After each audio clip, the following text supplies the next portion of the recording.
om meer soos Jesus te word, minder soos myself. Want myself trek my weg van Christus af en daarom begin die proses om terug te kom by hom. 1 Johannes 1 sê vir ons, as ons sê dat ons met hom, dis met God gemeenskap het, as ek in verhouding is met hom en in die duisternis wandel, dan lieg ons en doen ons nie die waarheid nie. As ons nie kan amen sê nie, dan sê ons ouch.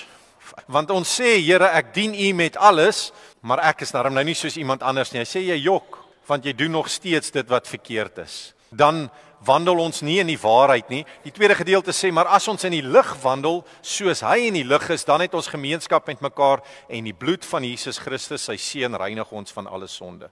So hoe gebeur hierdie? Ek beweeg in verhouding met God en soos dat ek in my verhouding groei, so word ek gereinig van alles. Ek kan nie sonder hom verlos word nie. Nou gee hy vir ons die advies. Hy sê as ons sê dat ons geen sonde het nie, mislei ons onsself. So kom ons wees eerlik, ek het gesondig. Verskillende vlakke.